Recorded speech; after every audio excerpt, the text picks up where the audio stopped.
From the Revealing Word. Heaven. Heaven is everywhere present. It is the orderly, lawful adjustment of God's kingdom in man's mind, body, and affairs. How about that? A state of consciousness in harmony with the thoughts of God. Charles Fillmore, Unity's co-founder, goes on to say, Jesus, of all those claiming intimate acquaintanceship with spiritual things, gave heaven a definite location. The kingdom of God is within you.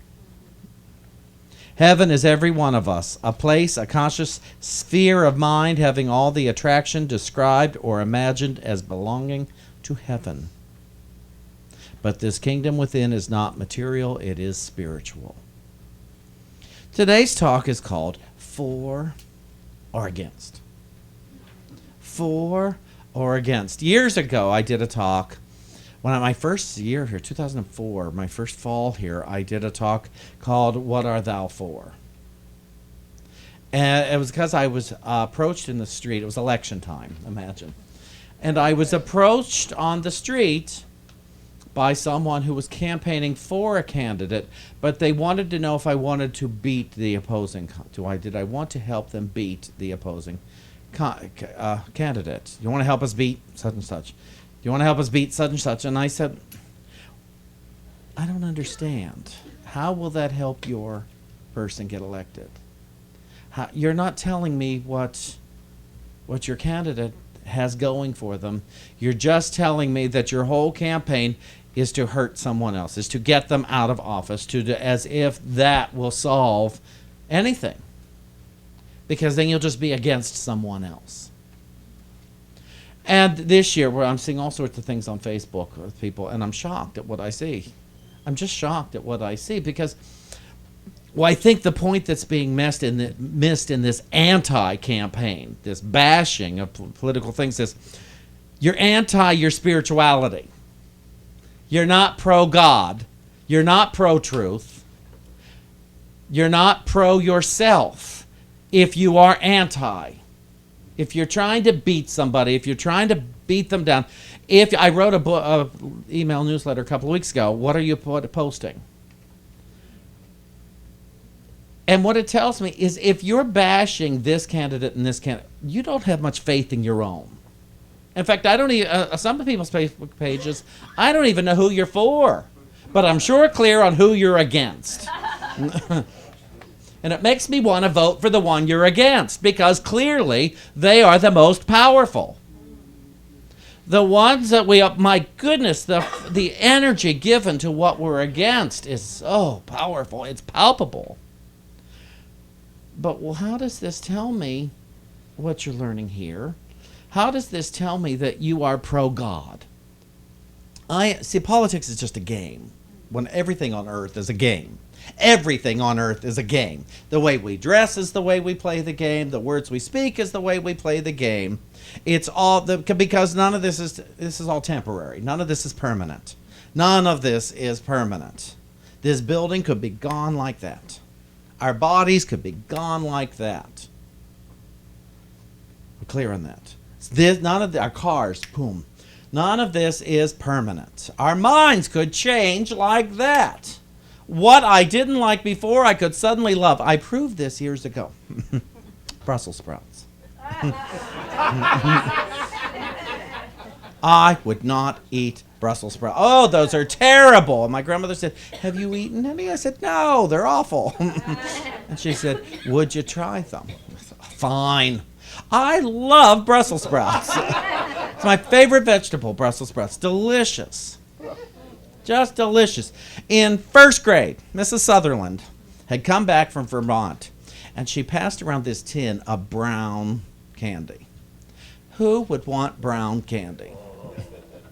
And so I turned, it wasn't caramel, it was maple. It's maple. I passed it up the first day. So the second day she passed it around, and so I took one. It was the most delicious thing in the world. I've regretted to this day that I didn't take one the first day. I've never had maple candy as good as that. So I know that my thoughts are temporary.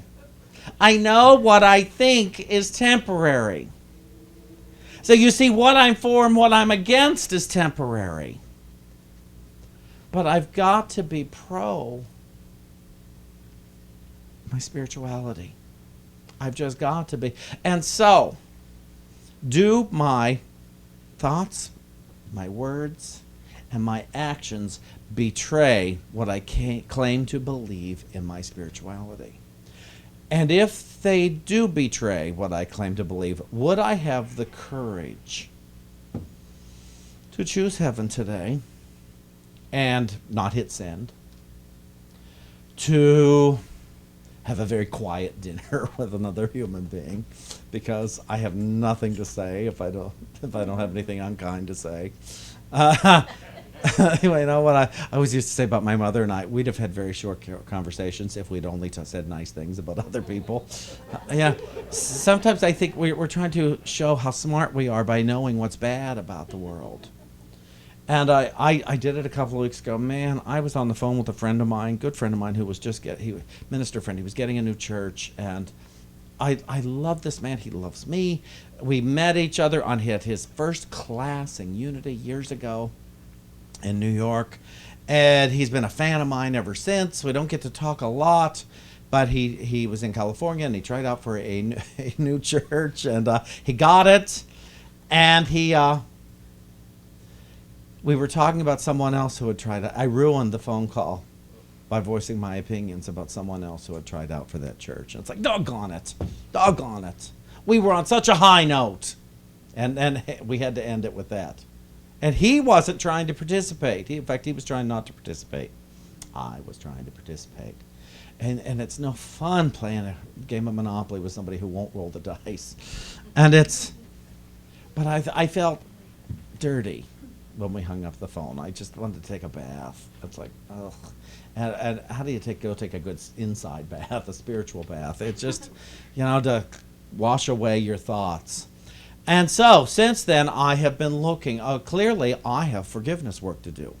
Clearly, I do over this one individual, the only one left. Then I'll be clean after that. This one represents a lot in my psyche.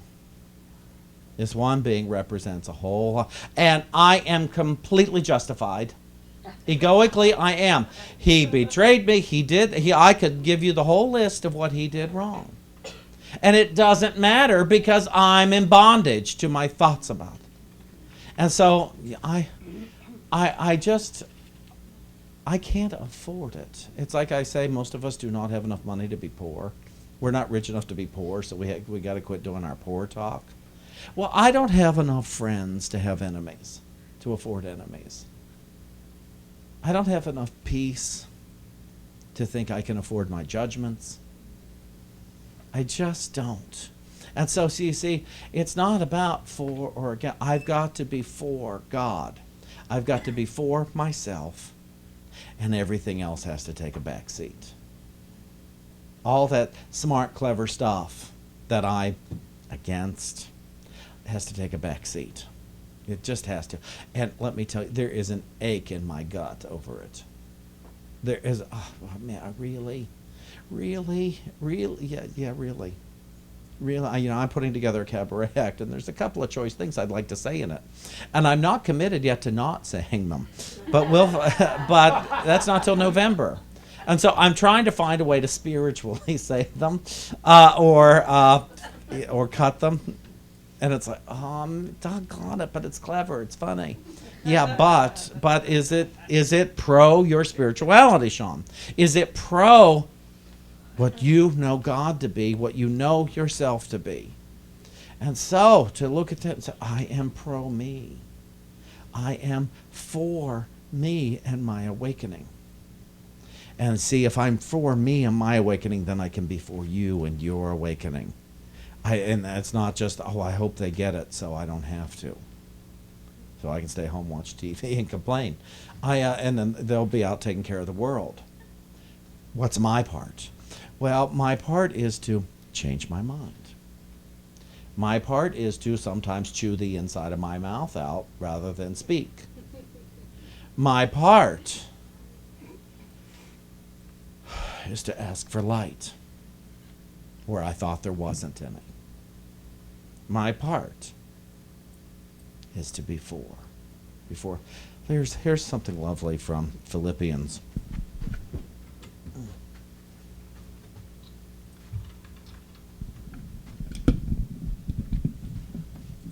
Chapter 4 of Philippians.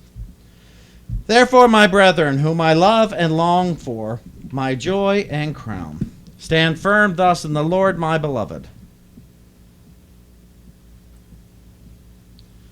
Rejoice in the Lord always. Again, I will say, rejoice.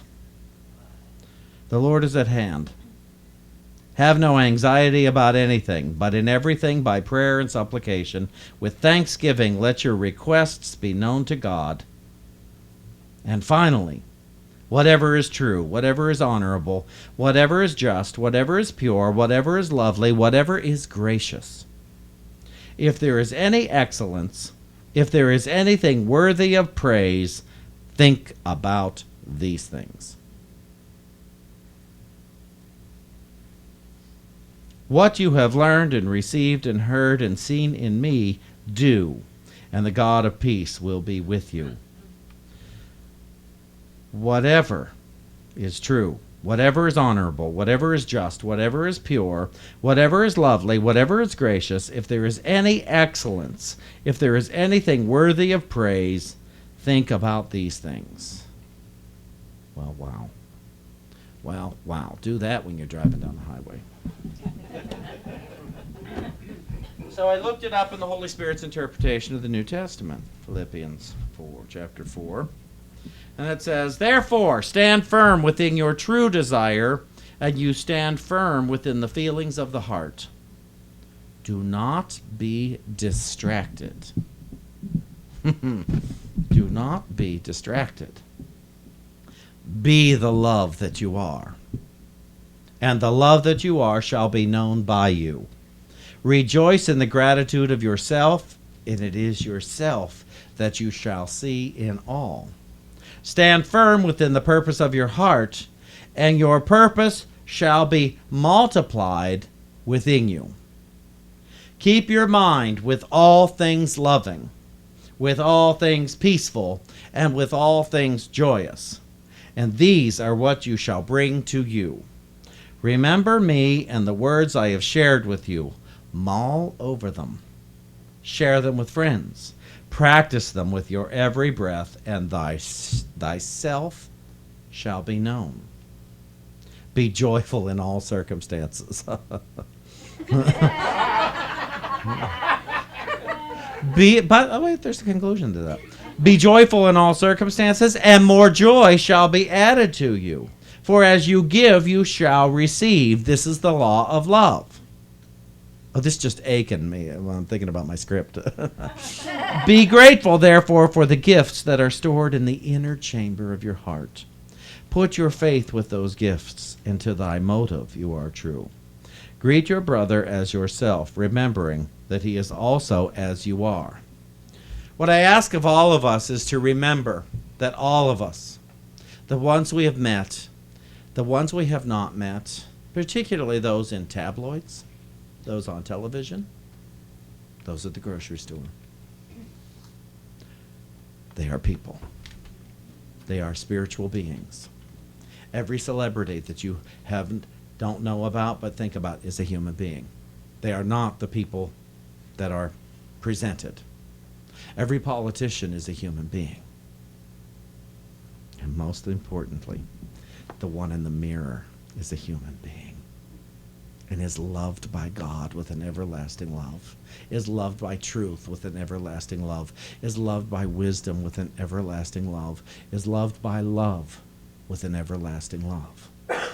And so you see why it is so important when you look out to say, hi God, hi God, hi God.